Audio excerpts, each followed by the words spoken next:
Hi everyone, அனைவருக்கும் காலை வணக்கம். இன்னைக்கு மார்கழி நாள் 27. இன்றைய கோலம் நீங்கள் பார்த்துருப்பீங்க ஷார்ட்ஸில்.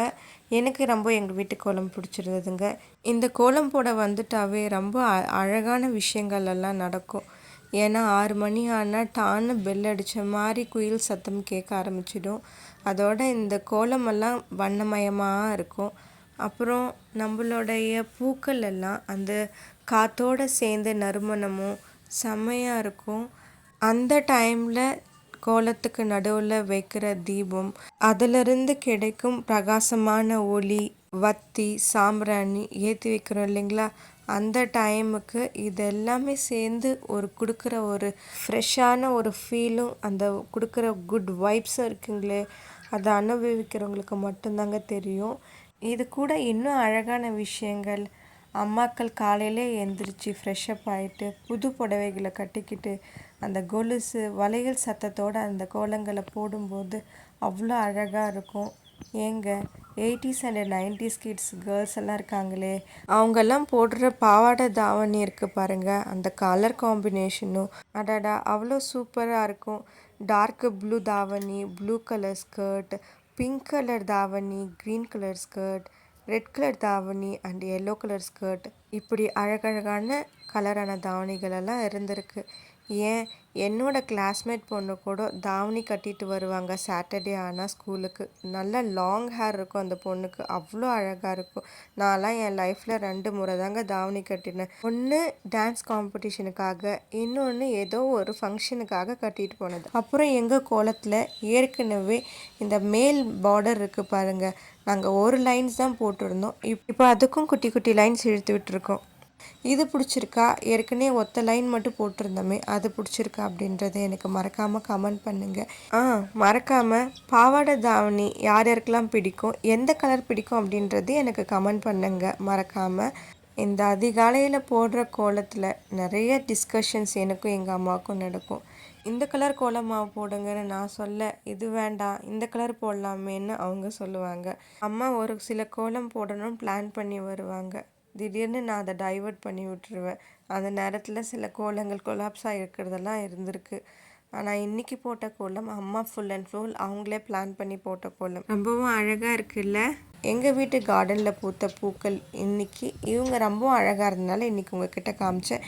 இன்றைக்கி நாங்கள் டின்னருக்கு என்ன செய்தோம் அப்படின்றத காமிக்கிறேன். ஒரு 2 முட்டை எடுத்துக்கிட்டேன், கொஞ்சமாக உப்பு சேர்த்துக்கிட்டேன்.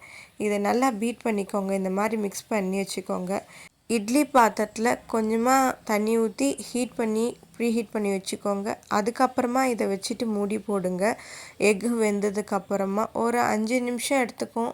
பார்த்திங்கன்னா இந்த மாதிரி குக் ஆகிருக்கும். இதில் கொஞ்சம் உப்பு சேர்த்திக்கோங்க. மஞ்சத்தூள் நான் இப்போ சேர்க்க வேண்டான்னு ஒயிட்டாகவே இருக்கட்டும்னு நான் இதை எடுத்து வெந்ததுக்கப்புறம் க்யூப்ஸாக கட் பண்ணி வச்சுக்கிட்டேன். இப்போது நம்ம கடாயில் எண்ணெய் கொஞ்சமாக ஊற்றி இந்த முட்டையை போட்டுக்கலாம். இப்போது நம்ம 1/4 ஸ்பூன் அளவுக்கு மஞ்சத்தூள், 1/4 ஸ்பூன் கூட வேண்டாம், ஒரு பிஞ்ச் அளவுக்கு மஞ்சத்தூள் சேர்த்திக்கோங்க. உப்பு இதுவே போதும், ஏற்கனவே சேர்த்ததே போதும்.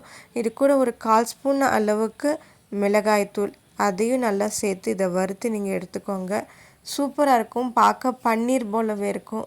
டேஸ்ட் ரொம்ப அல்டிமேட்டாக இருக்கும். இதை நீங்கள் மறக்காமல் ட்ரை பண்ணி பார்க்கணும், ஏன்னா அவ்வளோ அற்புதமான டிஷ்.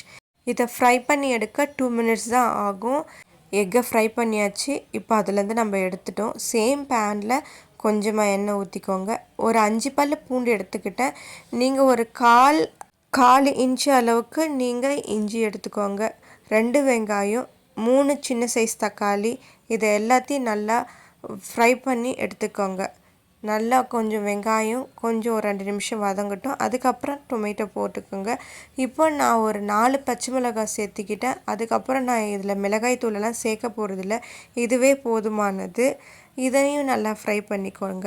நீங்கள் பச்சை மிளகாய்க்கு பதில் காஞ்ச மிளகாய் கூட போட்டுக்கலாம். இப்போது நான் ஒரு சின்ன கிராம்பு 2, ஒரு பட்டை, 1/4 ஸ்பூன் பெருஞ்சீரகம், 1/4 ஸ்பூன் கசகசா, இதை எல்லாத்தையும் சேர்த்து நல்லா வதக்கிக்கிட்டேன். இப்போ இந்த ஸ்டேஜில் நம்ம கட் பண்ணி வச்ச கோகனட் போட்டுக்கலாம். ரொம்ப கம்மியாக போட்டுக்கோங்க. இதையும் நல்லா சேர்த்து வதக்கிக்கோங்க.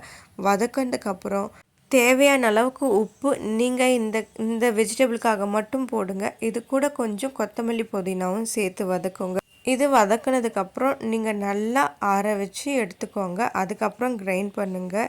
இது நல்லா ஒரு பேஸ்ட் கன்சிஸ்டன்சி இருக்கணும். நல்லா கிரைண்ட் பண்ணுங்கள்.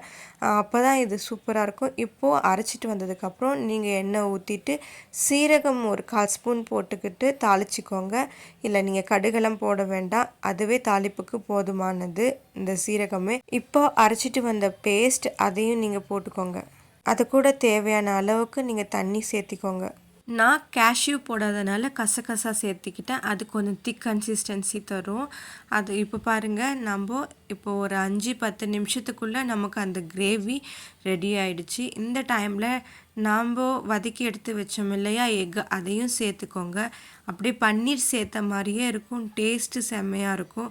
ஒரு நியூ டேஸ்ட் இதில் உங்களுக்கு கிடைக்கும். உங்களுக்கு இது நல்லா வெந்ததுக்கப்புறம் ஒரு தோசைக்கோ இட்லிக்கோ சாப்பிட்டு பாருங்கள், செம்மையாக இருக்கும். உங்களுக்கு எங்கள் வீட்டில் இன்றைக்கி போட்ட கோலமும் இன்றைக்கி நான் செய்த ரெசிபியும் பிடிக்கும்னு நினைக்கிறேன். உங்களுக்கு பிடிச்சிருந்தா இது எப்படி இருந்ததுன்றதை கமெண்ட் பண்ணுங்கள். ஹாப்பியாக இருங்க. Bye bye. Subscribe my channel.